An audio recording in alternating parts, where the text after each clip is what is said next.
Hello people, welcome back to our YouTube channel Bengaluru పిల్ల.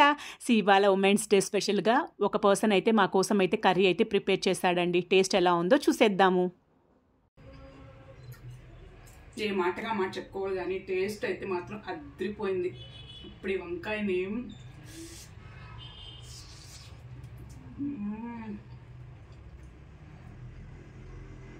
చాలా అంటే చాలా బాగుంది. సో ఈ కర్రీ ఎవరు చేస్తారు ఏంటి వీడియో అయితే లాస్ట్ వరకు చూసేసేయండి. ఆ పర్సన్ ఎవరో ఏంటో మీకే తెలుస్తుంది. ముందుగా అయితే మాత్రం గుత్తి వంకాయ కావాల్సిన మసాలా అయితే మాత్రం చూసేద్దాం. 2 టేబుల్ స్పూన్ ఆఫ్ పల్లీలు, 1 టేబుల్ స్పూన్ ఆఫ్ నువ్వులు, 1/2 టేబుల్ స్పూన్ ఆఫ్ మెంతులు, 1/2 టేబుల్ స్పూన్ ఆఫ్ ధనియాలు, 1/2 టేబుల్ స్పూన్ ఆఫ్ షాజీరా, కొంచెం ఎండు కొబ్బరి, కొంచెం చెక్క, 4 లవంగాలు, 2 ఎలాచి, పచ్చిమిర్చి, తెల్లగడ్డ, అల్లము, 2 టమోటోస్, 1 ఆనియన్, ఇంకా గుత్తి వంకాయ కావాల్సింది వంకాయలు. నేను ఇక్కడ 1/2 కేజీ తీసుకున్నాను. ఫస్ట్గా అయితే మాత్రము శనగ్గింజలు, అలాగే ఎండు కొబ్బరి, ధనియాలు, మూగులు, అలాగే చెక్క, లవంగ, కొంచెం గోడంబి అయితే తీసుకొని ఫస్ట్గా వీటినన్నిటిని అయితే మాత్రం డ్రై రోస్ట్ అయితే మాత్రం చేసేసుకోవాలి.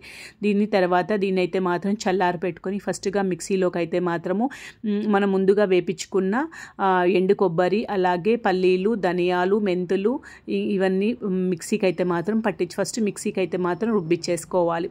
తర్వాత దీంట్లోకి అయితే మాత్రము తెల్లగడ్డ, అలాగే అల్లం ముక్క కూడా వేసేసి దీంట్లోనైతే మాత్రం కొంచెంగా వాటర్ వేయకుండా ఫస్ట్గా వీటినన్నిటిని ఫైన్ పేస్ట్ లాగా అయితే మాత్రం చేసేసుకోవాలి.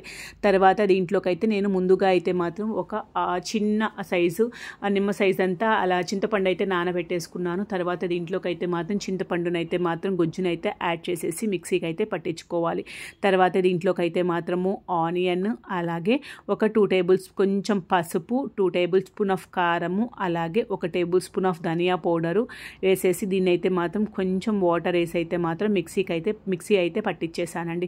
తర్వాత దీంట్లోకి అయితే మాత్రం ఒక 2 టమోటోస్ కూడా వేసి సాల్ట్ వేసి అయితే మాత్రం ఫైన్ పేస్ట్ లాగా అయితే మాత్రం నేనైతే మిక్సీ అయితే మాత్రం పట్టించేసుకున్నాను. మీకు కావాలంటే అన్నీ ఒకేసారి కూడా వేసి అయితే మాత్రం మిక్సీ పట్టించేసేయండి. ఇదైతే ఇక్కడ నేనైతే అన్నీ ఒకేసారి వేస్తాను. బట్ నేను కుక్ చేయట్లేదు కదా, ఒక స్పెషల్ గెస్ట్ అయితే మాత్రం కుక్ చేస్తున్నాడు కాబట్టి తను అన్ని సపరేట్గా అయితే మాత్రం వేసి అయితే మాత్రం ఫైన్ పేస్ట్ లాగా అయితే మాత్రం చేశాడండి. సో దీన్ని అయితే మాత్రం ఇప్పుడు ఫైన్ పేస్ట్ లాగా చేసి పక్కకైతే పెట్టేసుకోవాలి. గుత్తి వంకాయకి కావాల్సిన మసాలా అయితే రెడీ అయిపోయింది.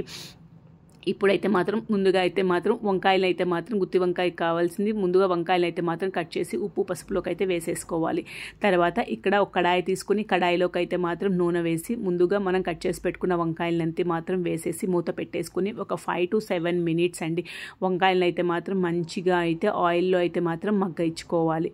చూడండి, వంకాయ అయితే మాత్రం ఒక 60% అయితే మాత్రం కుక్ అయిపోయింది. ఇప్పుడు ఈ వంకాయలు అయితే మాత్రం సైడ్కి అయితే తీసేసుకోవాలి. ఇప్పుడు దీంట్లోకి అయితే మాత్రము ఒక 4 పచ్చిమిర్చి చీలికలు అయితే వేసేసుకోవాలి. తర్వాత మనం ముందుగా రుబ్బు పెట్టుకున్న మసాలాస్ కూడా దీన్ని అయితే మాత్రం యాడ్ చేసేసి దీంట్లోకి అయితే మాత్రము వాటర్ యాడ్ చేసుకొని ఈ మసాలాలోకి వాటర్ అయితే మాత్రం యాడ్ చేసేసేయండి. ఎప్పుడు దీంట్లోకి ఉప్పు అవన్నీ కూడా మీరైతే టేస్ట్ అయితే చూసేసేయండి. చూడండి, ఇక్కడ అసలు ఈ కర్రీ ఎవరు చేస్తున్నారు ఏంటి అనేది గెస్ట్ అయితే మీకైతే చూపించేస్తున్నాను. ఎవరో కాదండి, మా హస్బెండ్ ఈరోజు అయితే మాత్రం గుత్తి వంకాయ కర్రీ అయితే ప్రిపేర్ చేసేస్తున్నాడు. సో ఇప్పుడైతే మాత్రం దీన్ని మూత పెట్టేసుకొని ఇదైతే మాత్రం జస్ట్ ఒక పొంగు వస్తే సరిపోతుందండి. తర్వాత దీంట్లోకి అయితే మాత్రం వంకాయలన్నీ యాడ్ చేసేసుకొని మూత పెట్టేసుకొని ఒక 20 మినిట్స్ దీంట్లో కొంచెము బెల్లం ముక్క కూడా వేసేసి మూత పెట్టేసుకోండి. ఒక 20 మినిట్స్ అండి లో ఫ్లేమ్లో కుక్ చేసుకోండి. లో టు మీడియం ఫ్లేమ్లో కుక్ చేసుకుంటే చూడండి, నూనె అయితే మనం వేసిన ఆయిల్ అంతా కూడా ఎంత బాగా పైకి వచ్చేసి థిక్ గ్రేవీ లాగా రెడీ అయిపోయింది. అంతేనండి, యమ్మీ గుత్తి వంకాయ కర్రీ అయితే రెడీ అండి. టేస్ట్ విషయానికి వస్తే మాత్రము అస్సలు అల్టిమేట్గా ఉందండి. చాలా అంటే చాలా యమ్మీగా అయితే మాత్రం ప్రిపేర్ చేసేసాడు. సో వీడియో నచ్చితే ఒక లైక్.